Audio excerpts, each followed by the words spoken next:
शिवमुठीची सोमवारची कहाणी. आटपाट नगर होते. तिथे एक राजा होता. त्या राजाला 4 सुना होत्या. 3 आवडत्या होत्या आणि 1 ना आवडती. आवडत्या सुनांना तो चांगला प्रतिपाळ करी. ना आवडतीस जेवणाला उष्टे, नेसायला जाडे भरडे, राहायला गुरांचे बेडे. गुराख्याचे काम. पुढे श्रावण मास आला. पहिला सोमवार आला. ना आवडती राणी गेली नागकन्यांच्या देवकन्या हिला भेट करण्यासाठी. बाई बाई कुठे जाते? महादेवाच्या देवळी जाते. शिवमूठ वाहते. यानं काय होतं? भ्राताराची भक्ती होते. इच्छित कार्य सिद्धीस जाते. मुलं बाळं होतात. ना आवडती माणसं आवडीची होतात. वडील मनुष्यांपासून सुखप्राप्ती होते. त्यांना तिला विचारायचं होतं, तू कोणाची कोण? मी राजाची सून. तुमच्याबरोबर येते. त्यांच्याबरोबर ती देवळात गेली. नागकन्या, देवकन्या, वस, वासू सगळ्या गेल्या. ना आवडती म्हणाली, काय गं बायांनो, वस वसताय आणि मला सांगत नाही कसं करायचं? आम्ही शिवमुठीचा वसा वसतो. त्या वशाला काय म्हणतात?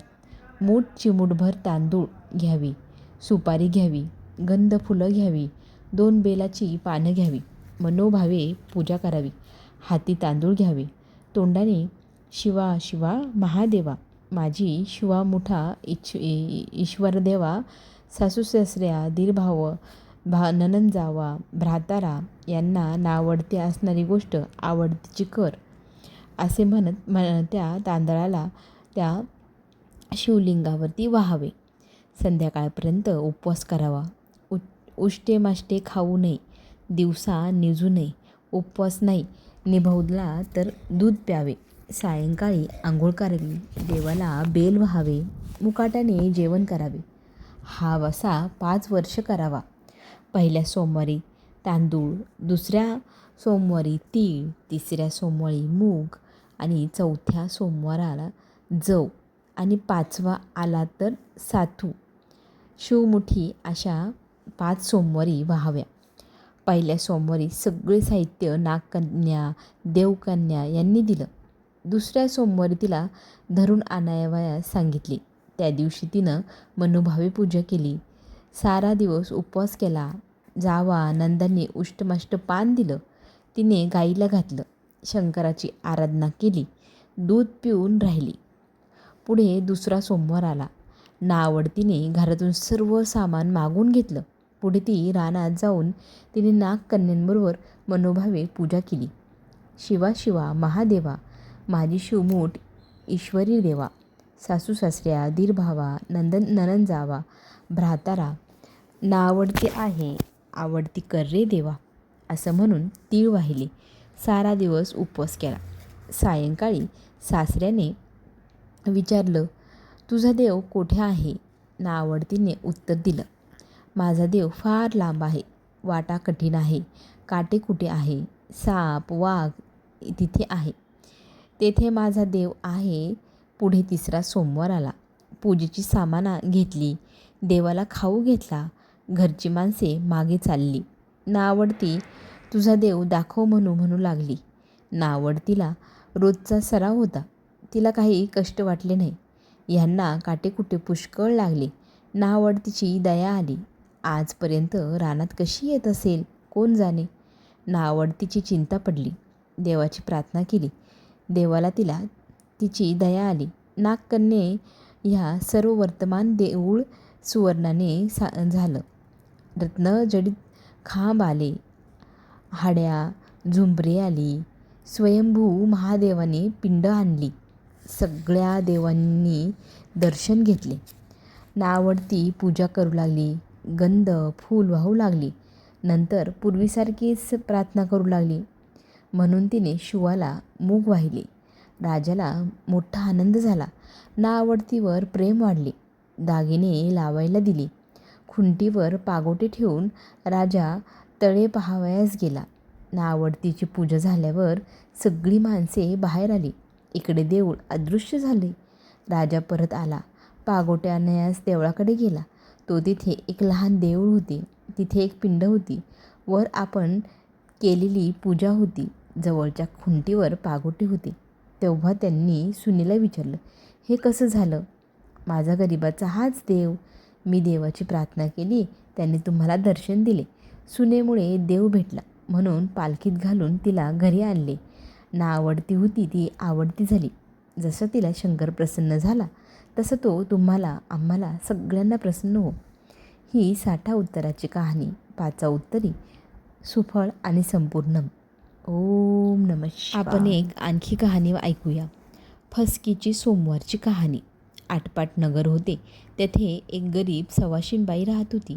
तिने श्रावण मास आला म्हणजे दर सोमवारी पहाटेस उठावे, स्नान करावे, पूजा साहित्य घ्यावे, पसावर तांदूळ घ्यावेत, महादेवाच्या देवळी जाऊन मनोभावे पूजा करावी. जय महादेवा, घे फसकी व दे लक्ष्मी असे म्हणून प्रार्थना करावी. महादेवाच्या मस्तकी तांदूळ अर्पण करावे. उरलेले तांदूळ नंदीच्या पाठीवर वाहून आपण घरी यावे. असं 4 सोमवारी तिने केलं. शंकर तिला प्रसन्न झाले. दिवसेंदिवस ती श्रीमंत होऊ लागली. मनामध्ये समाधानी पावली. पुढे उद्यापनाची वेळी तिने देवी अन्नपूर्णेला जरीची चोळी पाठवली. काशी विश्वेश्वराला रुपया पाठविला. आपल्या व्रताची समाप्ती केली. शंकराने तिला निरोप पाठविला. अजून तुला नंदीच्या सेवेची फळ मिळाले नाही. माझ्या सेवेचे जर अद्याप देणेच आहे. पुढे शंकराने तिला अपार दिले. जसा विश्वेश्वर तिला प्रसन्न झाला तसा तुम्हाला आम्हाला सर्वांना हो. ही 60 उत्तराची फसकीची कहाणी 5 उत्तरी सुफळ आणि संपूर्ण. सोमवारची आणखी एक कहाणी. एका महादेवा तुमची कहाणी. आटपाट नगर होते. तेथे एक ब्राह्मण होता. त्याला एक शिष्य होता. तो रोज तळ्यावर जाई, स्नान करी, शंकराची पूजा करी. वाटेत वेळूचं बेट होते. परत येऊ लागला म्हणजे मी येऊ असे ध्यानी उठे. हा मागे पाही, तो तेथे कोणी नाही या भीतीने तो वाळू लागला. तेव्हा गुरुने त्याला विचारले, खायला प्यायला वाण नाही बाबा, तू असा रोड का? खायला प्यायला वाण नाही, हाल नाही, अपेष्टा नाही. स्नान करून येते वेळेस मला कोणीतरी मी येऊ असे म्हणतं. मागे पाहतो तर कोणीच नसतं याची भीती वाटते. गुरुजी म्हणाले, भिवू नकोस, मागे पाहू नकोस, खुशाल त्याला म्हण ये. रोज शिष्य स्नान करी, पूजा करी, मग येऊ लागला. तोच मी येऊ असा ध्वनी आला. तेव्हा ते म्हणाला, ये असे उत्तर दिले. मागे न पाहता घरी आला. गुरुने पाहिले, बरोबर एक मुलगी आहे. त्या दोघांचे लग्न लावलं. त्यांना एक घर दिलं. त्यानंतर श्रावणी सोमवार आला. तो बायकोला म्हणू लागला, वाट पाहू नको, उपाशी राहू नको. आपण उठला आणि शंकराच्या पूजेला गेला. हिने थोडी वाट पाहिली, स्वयंपाक करून जेवायला बसली. एक घास तोंडात घातला. इतक्यात पती आले. अगं दार उघड म्हणाले. पुढे ताट पलंगाखाली तिने ढकलले. हात धुतला, दार उघडले, पतीला घरात घेतले. नित्यनेम करू लागले. पुढे दुसरा दिवस आला. सोमवार आला. नंतर त्या दिवशी असंच केलं. असं 4ही सोमवारीच घडलं. सरता सोमवार आला. रात्री नवल झालं. दोघेजण पलंगावर गेले. पलंगाखाली भरपूर उजेड दिसला. ह्या उजेड कशाचा? ताटी भरल्या रत्नांचा. रत्ने कुठून आली? माझ्या माहेरवरून आली. तुझं माहेर कुठे? असं पतीने विचारलं. वेळूच्या बेटी आहे, मला तिथे घेऊन चल, पती म्हणाले. मग पत्नी पतीसह निघाली.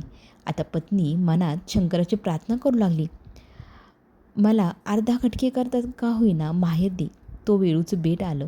एक मोठा वाडा आला. कोणी म्हणे माझा मेहुणा आला, कोणी म्हणे माझा जावई आला, कोणी म्हणे माझी नणंद आली, तर कोणी म्हणे माझी बहीण आली. दास दास्या, शिपाई, बसायला पाट, भोजनाला ताट, जेवण झाली. सासूसासऱ्यांनी आज्ञा घेतली, घरी परतले. अर्ध्या वाटेत आठवण झाली, खुंटीवर हार राहिला. तेव्हा उभयंत परत गेली.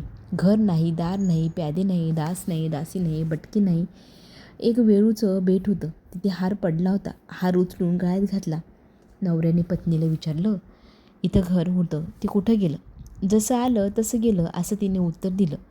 मग ती म्हणाली, मला खरं तर भीती वाटली. मग मी तुम्हाला सत्य सांगितले. तर सत्य काय असा प्रश्न जेव्हा बायकोला नवऱ्याने विचारलं तेव्हा ती म्हणाली, मला माहेर नाही. घटकेकरता मी शंकरदेवांकडनं माहेर मागवून घेतलं. जेवती ताट मी दर सोमवारी ढकलून द्यायची पलंगाखाली. मग त्या ताटाचं रत्नांनी भरलेलं मोती रत्न अशी ताट बनलं. सोन्याची झाली ती सगळी गोष्ट. ती मला देवाने दिली. आपण विचारू लागला, मग मी भिवू लागली. माहेरचं म्हणू लागली. शंकराची प्रार्थना केली. अर्धघट केला. माहेर आलं. शंकर पावला. माझी इच्छा पूर्ण केली. जसा शंकर ह्या दोघांना पावला तसा तो तुम्हाला, आम्हाला सगळ्यांना पावो. ही 60 उत्तराची कहाणी 5 उत्तरी सुफळ आणि संपूर्ण. ओम नमः शिवाय. ओम शांती शांती शांती.